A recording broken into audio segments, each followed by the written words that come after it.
Here we go. Welcome into the DC-12 Clubhouse. We so appreciate your support on this journey through the Wizard season and always with the Washington Wizards. And we're pleased to be joined. It's going to be a lot of fun. You've submitted your questions from Mo Wagner and Garrison Mathews right here in the DC-12 Clubhouse. So, Mo, we're not going to waste any time. And Garrison will get right started with some of these questions submitted by some of the fans.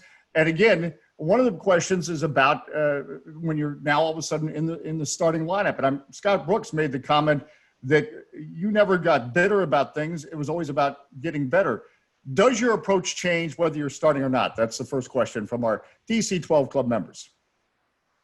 No, I mean, that's kind of the whole point, that you got to have this certain confidence, even when you're not playing, to be able to produce, even if not able to show it in this moment, but just got to work just as hard. And that way you prepare when it happens and you don't change your attitude whatsoever, because that's what brought you there. So for me, I'm trying to be even keeled and not get result oriented as much and just kind of focus on the everyday work, and we'll see what happens. It was a cool moment for sure. But, at the end of the day, my job doesn't change whether I start or whether I come off the bench. It's the same, whatever. So I try to do my job to the best of my ability, whether that's just, bringing energy, playing hard on defense, knocking down open shots, whatever. So it doesn't really change for me whether I start or come off the bench. I was going to say, what triggers that response? Because it's one thing to say, stay positive. It's another thing. What motivates you to be that way is that you just have this belief like, all right, I don't care. I'm just going to keep going because I believe in me. Well, I mean, it's kind of survival of the fittest in this league, You have to.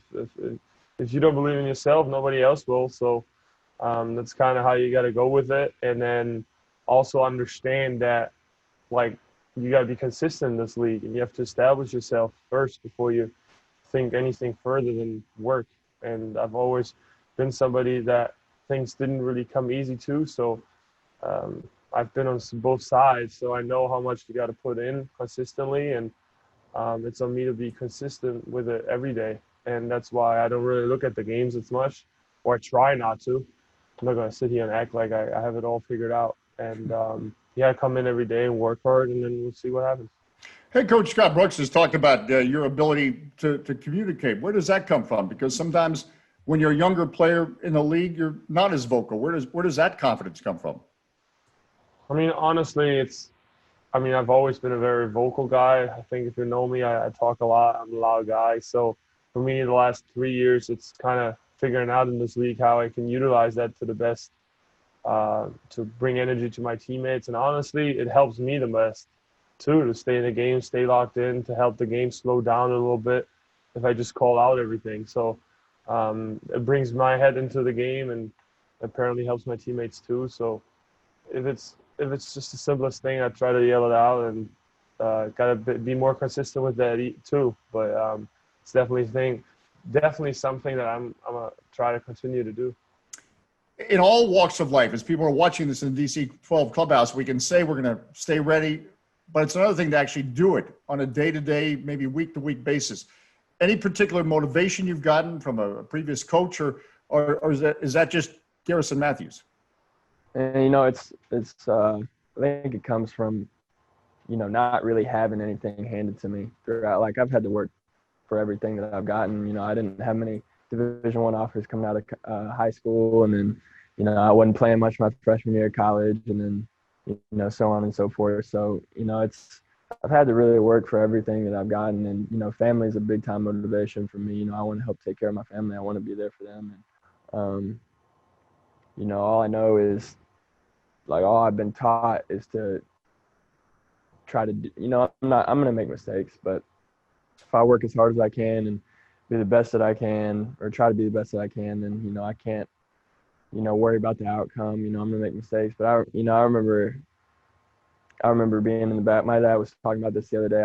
When I was a kid, we would throw football. Football was my favorite sport, as you can probably see from me accidentally hitting that dude last night. But football was my favorite sport, and we'd be in the backyard, throwing football and stuff. And if I didn't it couldn't be just I had to catch 10 out of 10. It couldn't, before we went inside, it couldn't be just easy catches too. It had to be diving catches or whatever it may be. It had to be the hardest thing because I love to work, and I love to try to be the best that I can be, at all times. And, I got great people around me, great supporters, great teammates that, I try not to let them down. So, like, all those things in the back of my mind are what drives me, I think, every single day. And you maybe just gave it away, but that edge you play with, that comes from the football passion. They used to say about Allen Iverson, he plays like a football player with the reckless abandon. Is that where that comes from? I think so. Football was definitely my favorite sport growing up, and just the physicality, the brotherhood of it, is something that I'll always miss, and something that I think helped even me become a better basketball player, just because I'm not one of those guys that's gonna break you down, play one-on-one, finesse you. Like, I'm a physical player, and that's how I've always played. But I credit that to football for sure. Appreciate you joining us in the DC-12 Clubhouse for a visit with Mo Wagner. Another question: do you have a welcome to the NBA moment? Supporter wanted to know: did you have a moment where you said, "You know what? I do feel like I belong"? Was there a game, a time? I would say it's a process. I mean, welcome NBA moment in that sense, I would say it's more like a long-term process, because there are games where you're like, okay, I can really do this, and then I belong here, and then there are games where like, this is going way too fast. So it's kind of interesting to figure out the process of staying in between both. Always staying on your toes, and always be on edge, but at the same time develop a certain calmness about it and be confident that you belong. So I think that's more a process thing than one moment where okay, I'm here. I think it probably did have to be like a moment where I can't do this. It must have been the Heat game, because I was hurt at the beginning of the season, kinda, and then playing with the G League, and then we had all those injuries, and I came up and had a couple games that didn't really play much, and then ended up having 28 that night. So it probably had to be the moment where it really clicked, like, hey, I belong here, Mm-hmm. So that was probably, where it clicked for sure. Been broadcasting a long time. I'm never going to forget that night. That was such a special night, as you got the 28 points against the Heat. Who did you idolize growing up watching basketball? You said you were a football guy, but was there a basketball player that you idolized? Probably LeBron. I love the way he plays, and I mean, I believe he is the greatest of all time. You see, there's that Michael Jordan and LeBron argument, but I loved watching LeBron play, and just the stuff that he's doing in year 18, just is crazy at his age, and he's it seems like he's only getting better. So he was somebody that I watched a ton growing up. I loved watching the finals, with my buddies back in high school or middle school, whatever it was, when he was with the Heat. And I think Ray Allen hit that shot in the corner. I think they were against the Spurs, was it? Yeah. To save the series, whatever. But that was I just remember watching those games with him in it. He was definitely one of my favorite athletes to watch growing up. And LeBron looks like he could play tight end in football too. So there's probably that connection. Who did you idolize growing up as you had your passion for basketball? Certain player? Kevin Garnett. Why is that? I don't mean this in a negative way at all. People always think they're going to say that, because he was crazy in a very positive way. Like, he could affect the game in a way without scoring, even though he's an incredible scorer too. But I mean, when you watch games, tape of him, he's yelling out everything.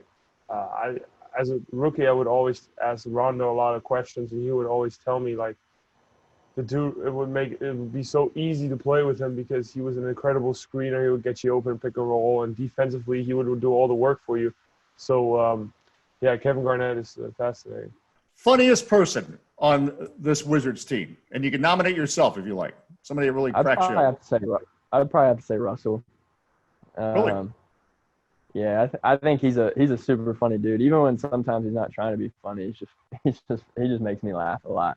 I don't know. It's just, and he said, like, the way he just responds to people, it's funny. Like, it's an intense type of funny, if that makes sense. Yeah. Well, and take us inside that the type of leader he is, because I haven't had, because of the COVID situation, a chance to watch many practices, but the couple of practices I've seen, he doesn't take a play off even when he's not participating in the practice. He's always instructing, and there's a real connection there with him. Yeah, no, he's a different dude. I haven't had quite a teammate like him before in my life, He's one of the biggest vocal leaders I've ever had, on a team. And he's constantly pushing you to be better. And it's something that we need, It's something that makes guys think. It makes guys get motivated. I don't think it ever brings anybody down, at least from what I've seen. And all it does is help us get better and, help us keep that fire. So he brings it every single day, whether it's practice, game, whatever. And it's definitely a big boost to our team.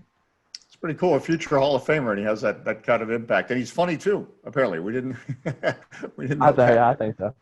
All right. The dynamic of the team, and you've been on a lot of teams, and I think that's why you always see great effort from everyone. There seems to be a genuine chemistry among the players. What's your take on that? No, for sure. That's definitely something I've asked around that, because that starting from training camp all the way to now, you kind of feel that there's a chemistry. People get along well with each other, and I think that's important, especially if you have a rough start. To kind of be resilient, you got to be together, and so far we've done a good job of that, and it's on us to continue. Hey, what part of your game has developed the most from your rookie year to now, would you say? I think defensively. We were joking around with some of my coaches, and I couldn't guard half the people in the G League last year. Now I'm out here guarding Jaylen Brown. That's what he said to me the other day.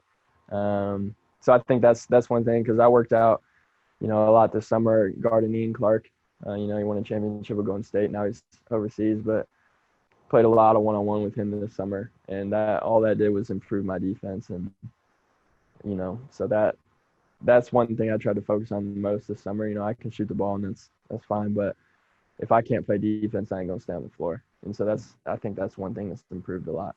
You mentioned that there has to be some moments where you probably amaze yourself, because you've had some tough assignments. I think about the job you did on Devin Booker, for example. I mean, have there been moments where you're thinking, we know what it's like when you improve your shot and you see it go in, but when you see that improvement on defense, what does that feel like?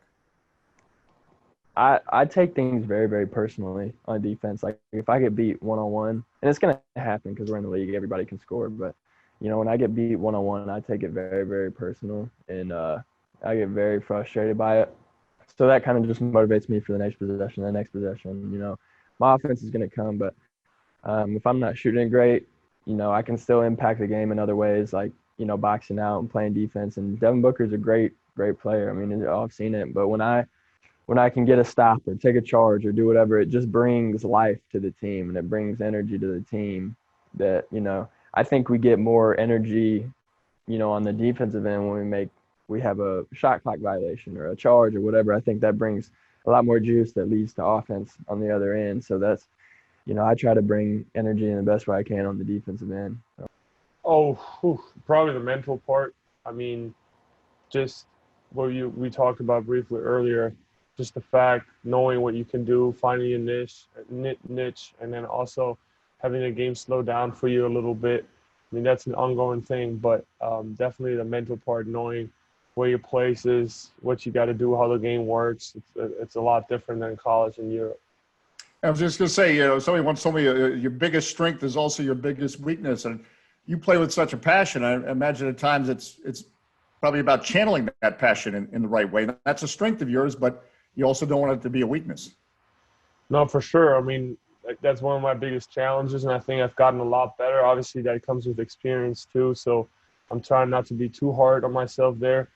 But, no, for sure. I mean, I don't want to be the crazy guy, a little crazy maybe, but also you're not helping your teammates if you take emotional shots or play emotionally defensively. And you always got to keep your head in the game and count to 10 and take a breath and keep going, and because the next play is coming. So that's the beautiful thing about basketball that I've realized. It's not a perfect sport, and it's okay to make mistakes and move on from them.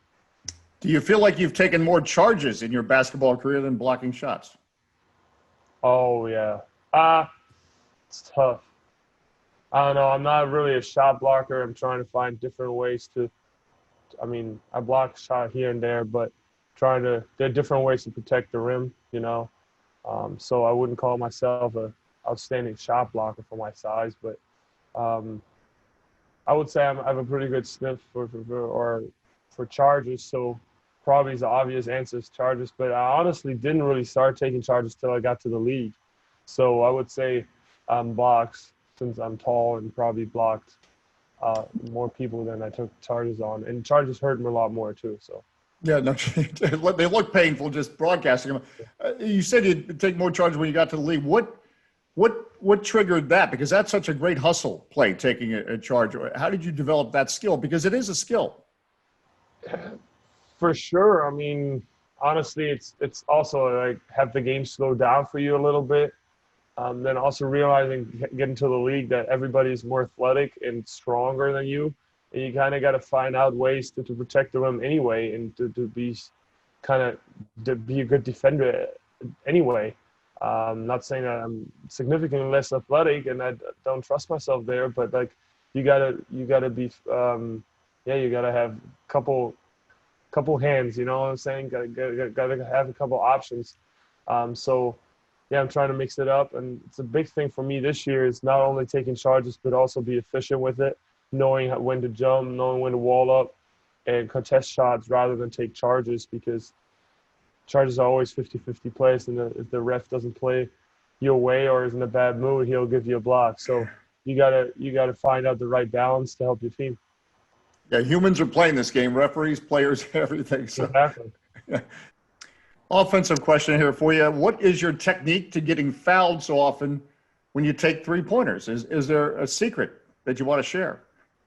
I think it's probably because I'm not straight up, straight down. I don't even know where I land half the time. You know, whether I'm coming off the screen, I may land 3 feet right, 3 feet left, whatever. You know, I'm never landing in the spot I take off of. So I think that makes it hard for defenders to close out on me, because I could be landing 3 feet in front of me or whatever. So it kind of makes them guess whether to close it out or not, you know? So if you don't know where you're landing, how can they know, right? Exactly. Exactly. Hey, your experience as a two-way player, how has that helped you?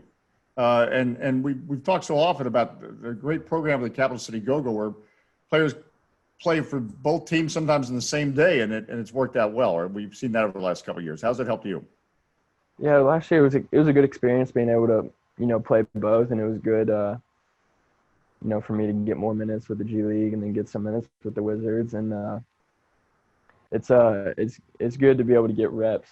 You know, you can you know, practice all you want, but when you're not getting game type reps, you know, there's only so much you can get better at. And so being able to get more reps in the G League, and then we played 5-on-5 a lot with John last year in the G League and practice. So that whole experience, and then being able to get close with Coach Ryan Richmond, that, you know, all those things, we've got a great relationship now, and all those things have helped me, you know, become, you know, even better this year than I was last year, and hopefully, you know, moving forward.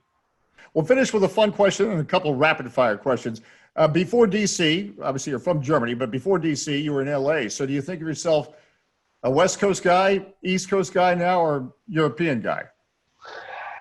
Honestly, my time out west was great. I mean, since I'm from Germany, I don't identify myself necessarily as one, but I would say I identify myself a little more with the East than the West, just because I've spent more time here. I can identify with the people a lot more.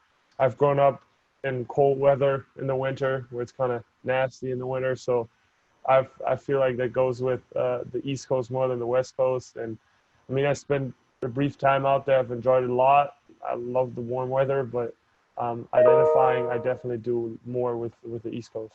Well, let me tell you something. The fans of DC-12 Clubhouse love you, and they claim you. So we're going to go ahead and say you're an East Coast guy. All right, real quick, 5 rapid-fire questions. Did you have a favorite cartoon growing up?